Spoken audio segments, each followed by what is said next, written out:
Hey guys, welcome back. Today, by request, I'm bringing you this 10-team PPR fantasy football mock draft. We'll show you how to win your league by winning your draft. Let's get this fantasy football podcast started right now.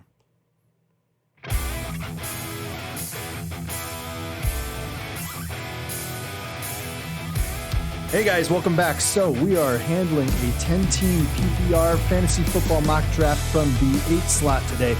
This is a request that came in, and we got another request for doing the first slot in the same type of draft. We'll handle that one here shortly, the next day or so. Just want to talk to you really quickly about our Victory Draft Kit. That is out right now. It is $10 for the Victory Draft Kit. It's going to help you win your league this year, guys. We're going to show you how to do that by starting out to win your draft right away. And if you want to head on over to our website, you can do that. It's at ffbupside.com, or you can also catch us over at patreon.com/fantasyfootballupside.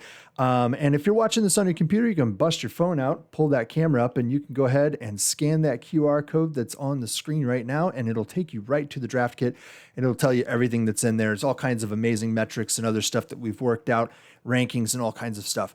That's also going to be available throughout the season, as we're going to update power rankings and all kinds of other information, strength of schedule and everything, trying to help you win your league this year. So we're going to show you how to do that, guys. All right, let's get this going here. We're going to jump over to the mock right now. I've already got it set up here, I believe. Let me double check. Yeah, we've got PPR. 10 teams from the 8 spot. I believe you were asking about a snake draft there, and same thing as last time. We're going to go with the one flex spot, and let's just go ahead and click start and see what we got. I'm guessing that we'll probably be looking at the top end of the wide receivers in the first round. We'll see what happens there. Not exactly sure. If we get somebody like Adams, nope. Adams went already. So we've got a couple options here. We've got Eckler, and we've also got Tyreek Hill. Those are two guys I think are fine right here. Gosh, I think that I would probably, in PPR, I tend to lean running back heavy most of the time anyway. Tyreek Hill is different, though. He's a beast. If you look at his performance over the last 3 years, I mean, it's just him and Devontae Adams. But I think I'm going to still lean running back here, actually, just because the value of a pass-catching running back in PPR, we're talking full point here, guys, is phenomenal. And I think that Eckler is going to have that big season. He's being undervalued a little bit just because he missed some games at the beginning of the year with injury last year. So I think that that's a huge grab there. Now, again, we can go with a couple different options here. We've got Aaron Jones, DeAndre Hopkins, Calvin Ridley, DK Metcalf, and Justin Jefferson. If you want to look at another running back, we've also got Nick Chubb. A little less of a pass-catching back than I would expect Aaron Jones to be. I expect Jones's volume to drop a little bit, and I think that DeAndre Hopkins' volume goes up a bit, but there's still so much value here at wide receiver. Now, we are going to be sitting for a while, so the question is, do we pull the trigger right now, go and get that top-tier wide receiver? And I've seen from the back of the draft that a zero running back strategy to some extent can work. I don't like it exactly because I think that there is a lot of depth here at wide receiver at the top. Once you fall outside of that first tier, you're in a little bit of trouble as far as, well, I think that you're in trouble if you lean that direction, if you try to squeeze in that extra pick there. And I'm going to go with Aaron Jones. I just think that his pass catching opportunities are not going to be affected by A.J. Dillon all that much. And he's a heavily targeted running back. There's nothing that says that that's going to change right now. I mean, look who his QB is. That is clear now. One little thing, though, is that we would have had DeAndre Swift as an option here if we didn't take him. You've got DeAndre Swift, you've got J.K. Dobbins, David Montgomery, Chris Carson. You've got a couple of pass-catching running backs that are hanging around there. So there are some good opportunities still there, but some of those guys might fall down the board a little bit. And if we're looking at wide receiver, I like a lot of these guys. I think they're all going to have a good amount of volume. A guy that I think is going to have a good amount of volume, no matter what, is going to be Robert Woods. And I think that adding that new QB is a great move here. So I like Robert Woods. They're pushing George Kittle here. I'm not a fan of taking a tight end up in the front, especially in a PPR situation, unless you know that they're going to be catching as many passes as Waller and Kelsey did last year. I don't know how you spend that draft capital. Tight ends who don't always go out on routes are not exactly what you should be aiming for. And if you look at what George Kittle has done across his career, he's really good at blocking. He's not just good at catching the ball and demoralizing people, right? He's also really good at knocking guys on their butt and laughing in their face while somebody runs right over his back. So I just can't spend that third round pick on Kittle, even in a PPR situation. So if we're looking at our roster here, we've got one wide receiver, two running backs. I think we can look back at running back, but we're probably leaning towards wide receiver here to catch up a little bit. Look, like I said, DeAndre Swift is still hanging around there. Chris Carson, J.K. Dobbins, these are guys that should still fall a little bit further, may not be available in the fifth round, but we are pretty solid at running back for right now. We actually spent that high draft capital there. And as far as wide receiver, we've got Robert Woods already. So I think we can take a little bit of a risk here. We've got Amari Cooper and CeeDee Lamb. I think actually I'm going to go with Cooper. I think that Lamb, I like him. I'm not sure that he's going to end up being the guy who takes over first, the first option there. I just don't know that I can see that happening. All right. Looks like there was a little bit of a run on that running back position. Let's see what we've got sitting there. Now, Miles Sanders is still sitting there. Darrell Henderson is an option as well. Josh Jacobs, not going to get a whole lot of passes, and I actually see his opportunity share going down this year. He'll still be a solid performer. He's still going to give you a lot of good rushing opportunities, but in a PPR league, even in the fifth round here, I still think it's probably, given what we've got on the board still, I think there are other options that are better. If we look to wide receiver, we could pass here. It's a bit of a stretch probably to reach up here and grab one of these guys. I think, we could look at Ayuk as a possibility. It's a little early for him. Hawkinson's not a bad grab here, but in the fifth round, I still think it's early for tight end. I still would push Hawkinson down the board a little bit. I think where our value is actually at running back, and that's Miles Sanders for me. I think that, he's the guy I'm going to go with here. I like Miles Sanders. I'm a little bit questioning what the situation is going to be this year for him, but I think that's the better move there.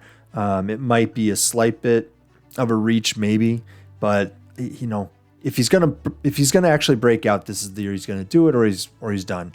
He'll be shuffled off to some other team as a backup.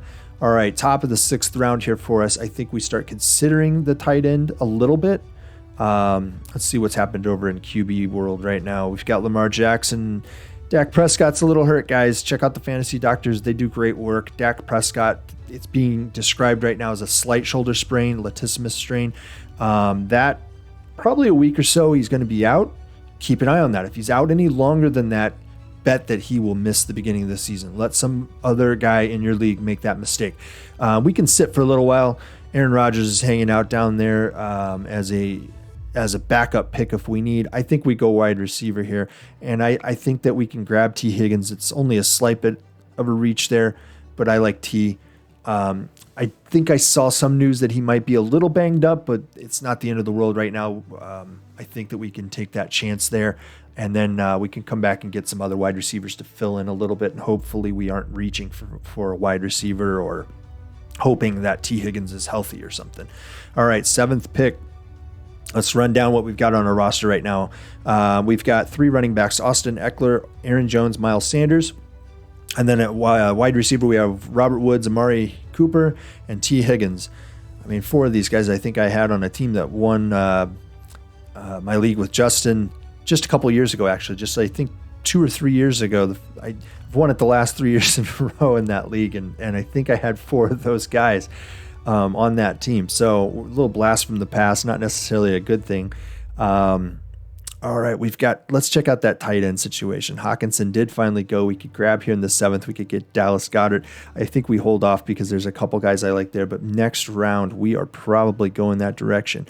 Cortland Sutton's okay, but I think that you can grab Jerry Jeudy and just be just as good there.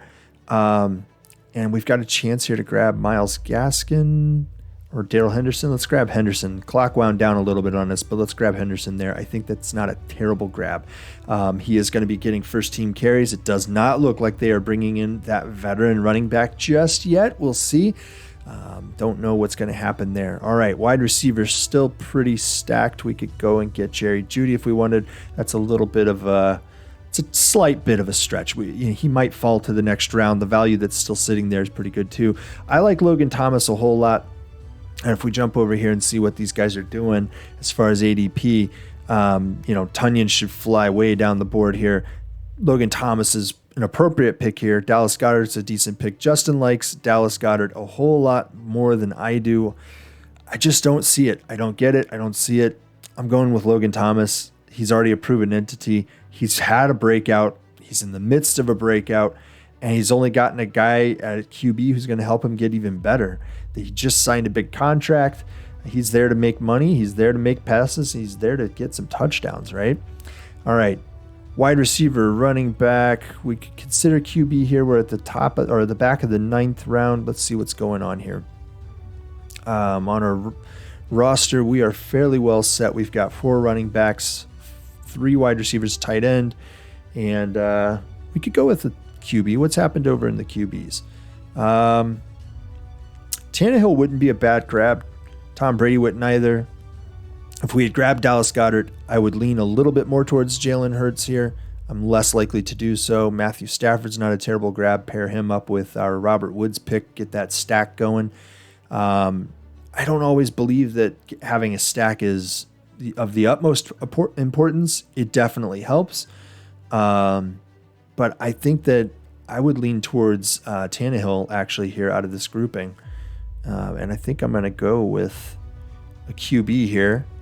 I think that that's not a bad pick. Tom Brady, man, he played hurt all year last year. And you can't deny what Tom's been doing.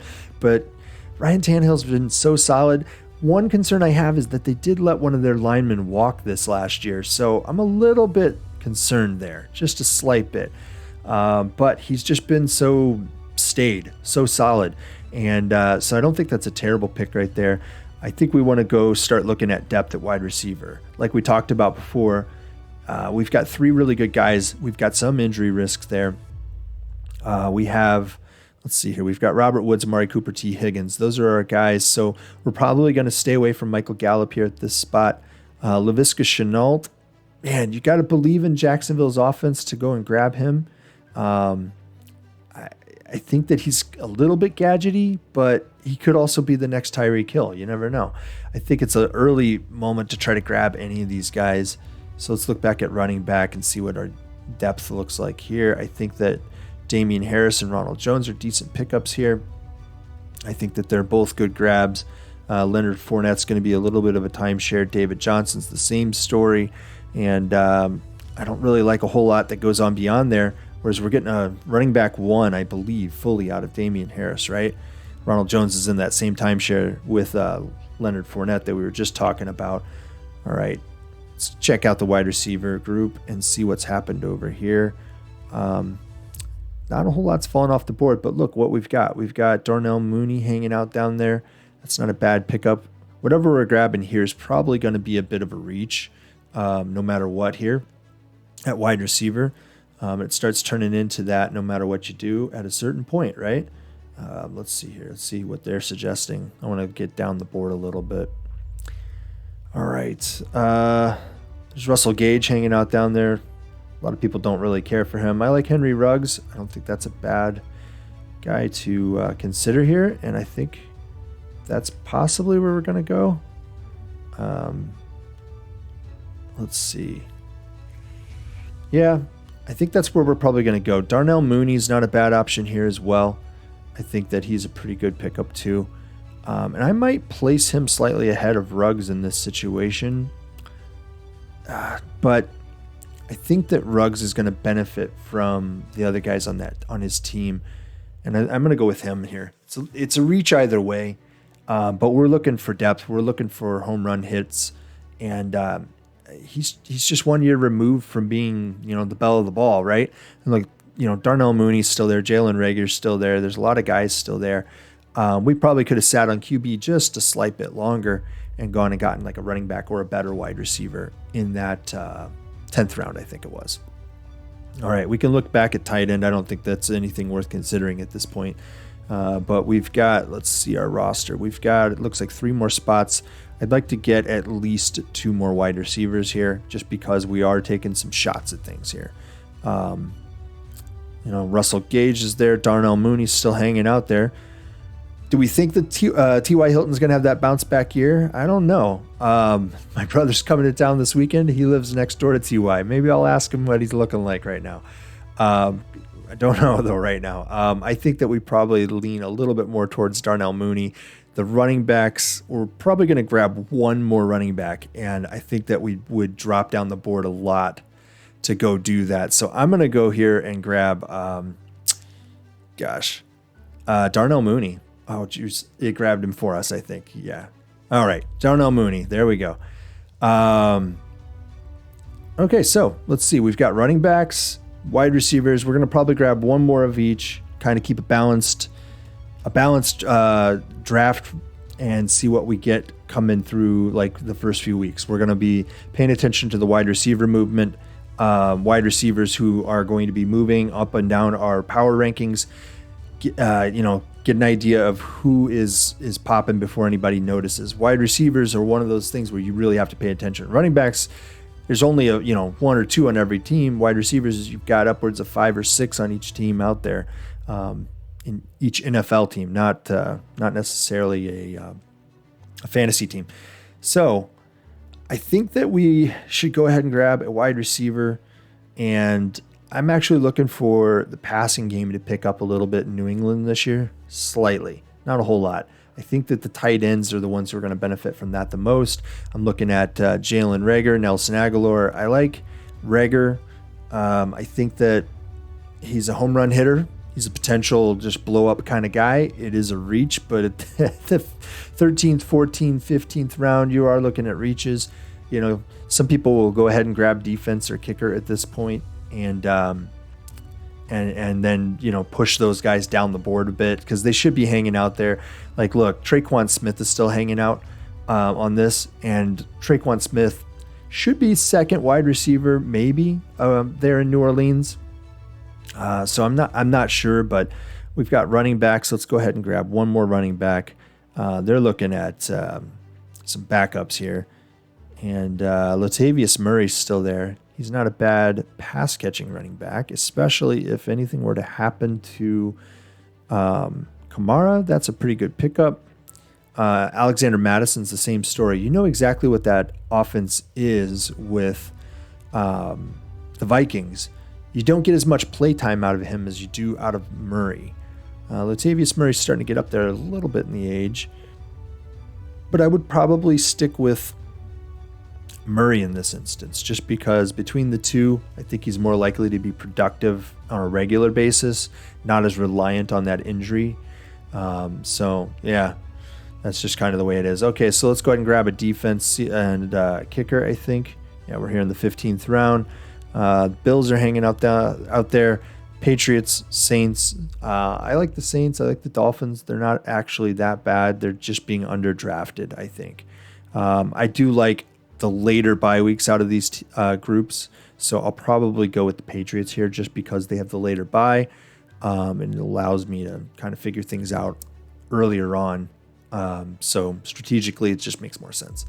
And then kicker, Jason Sanders actually was has been severely undervalued. I mean, he finished in our power rankings as number 1. That's based on consistency, and that's a week-to-week consistency of performing as a startable player, as a guy who was finishing in the top 6, the top 12, not having as many bust weeks as other people, that sort of thing. So I don't see Miami's offense figuring things out and starting to punch it into the end zone a lot more than they did last year. I think instead what you end up with is the same thing that you had.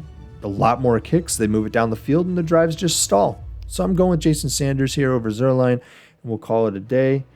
All right, guys. So that's going to do it for this draft. And hopefully that helps you out with that 8th pick slot on 10-team PPR. It's a little complicated. I think that you might consider, after having gone through that, you might consider leaning a little bit more wide receiver heavy earlier on. Now, Eckler fell to us, but we could have gone right back to wide receiver and stuck with wide receiver repeatedly, because there are some mid-range running backs who are decent pass catchers who will get enough volume that you're probably going to be fine, actually. And you'll just be a wide receiver strong team that way. So that's going to do it for this mock draft, guys. And again, if you are interested in snagging our draft kit, feel free to scan that code or head on over to ffbupside.com and check out our draft kit. It's running for $9.99 right now, and you'll be able to have every edition that follows after that all the way up until the draft season is over and concluded. Thanks for hanging around with me. Talk to you later. Bye.